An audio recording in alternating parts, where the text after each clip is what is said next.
Hi guys, it's Tasha and welcome to my bedroom.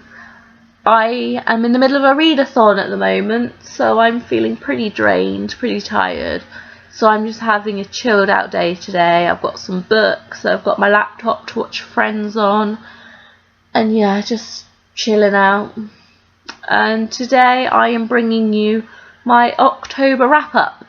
Obviously this is the first chance I've had to do this with my day videos being Thursday, and I have 7 books and an audiobook to talk about today, so I suppose we better begin. The first book I have is If I Should Die by Amy Plum.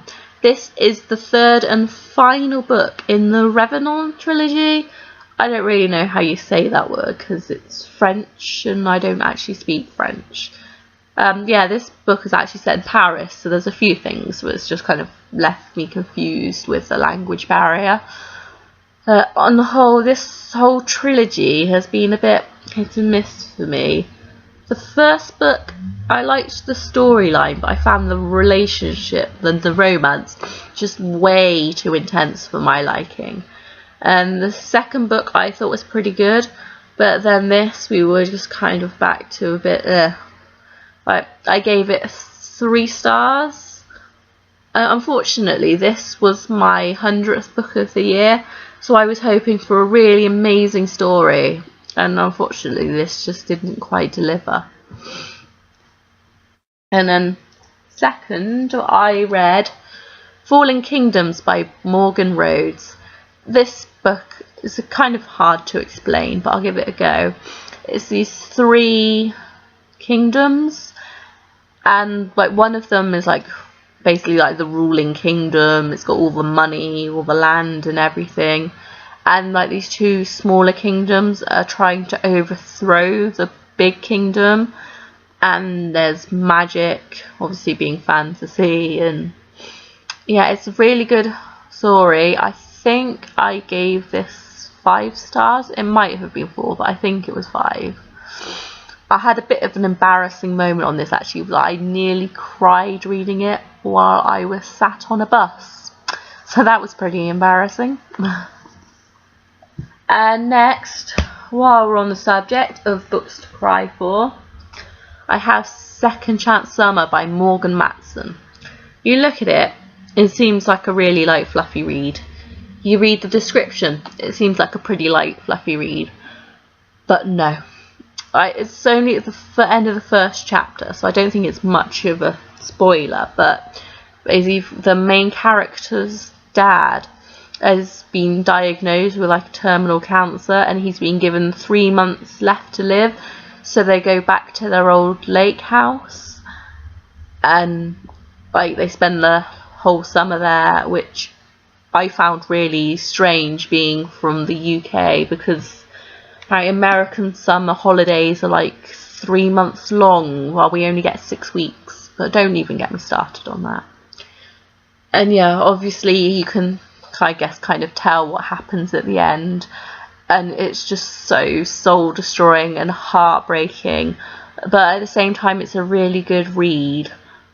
I absolutely cried my eyes out during this book. Like, I was, even just after that, I was feeling really sad, just for pretty much the rest of the day, really. But again, I really enjoyed it. I think this one got 5 stars as well, actually. And then I have Antigoddess by Kendare Blake. This is a Greek mythology book, and for some reason I can't really remember much about it. I did enjoy it, but yeah, the storyline has just escaped my brain a bit at the moment. But if I remember rightly, it follows the storylines of Hermes and Athena, but also Apollo and Cassandra. And like the gods are all at war and everyone's taking different sides, and I think like if they don't have this war, they're all going to die out or something, because they are all dying. And yeah, I think this one I gave 4 stars to. I did really enjoy it, but like I said, I just can't really remember much about it anymore. And then after that, I read Splintered by A.G. Howard. This is the first book in the Splintered trilogy, and obviously it's an Alice in Wonderland retelling, and it's from the great granddaughter of Alice, called Alyssa, and she goes down to Wonderland to try and stop the madness that's been running in her family ever since Alice went down to Wonderland. This book was just, I absolutely loved it. Like, it was dark, it was witty.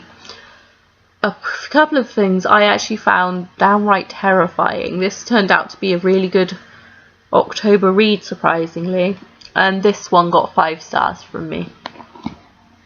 Then, kind of continuing in the Alice in Wonderland thing, we have The Queen of Zombie Hearts by Gina Showalter. This is the third book in the White Rabbit Chronicles, which is a kind of story with zombies and things, but I think the titles are pretty misleading because the storylines don't have that much to do with Alice in Wonderland, but all the same, it's a funny, interesting, enjoyable story, and I've really enjoyed it. This one actually also made me cry a little. I seem to have a pretty tearful month when it came to books for October. A lot of them seem to have made me cry, and I think this one got 4 stars from me. And then finally, the last one on the physical book form, we have Ruin and Rising by Leigh Bardugo. This is the third and final book in the Grisha trilogy, which is quite complicated for me to explain. So there's these people called Grisha who kind of have like magic powers, and there's like this place called the Rift, I think, which is just like complete and utter blackness, and basically if you go in there you die. And yeah, it's a very interesting story. I've really enjoyed this trilogy. However, this book did only get 3 stars from me. I did get spoiled on something that happened, and I think that might have kind of affected my enjoyment of it a little. But either way, I didn't enjoy it quite as much as the others. And then the audiobook I listened to was The Diviners by Libba Bray. This is set in the 1920s, and it's like a ghost story. It's really, really creepy, but so good. Definitely a 5-star book from me. I absolutely adored it, and I think I'm gonna get the sequel next time I get one of my Audible credits, which hopefully should be about now actually. So that might be the end of my November wrap up. And that's all I had to share with you today. So don't forget to like, subscribe, what have you read this month or last month, leave in the comments below. Bye!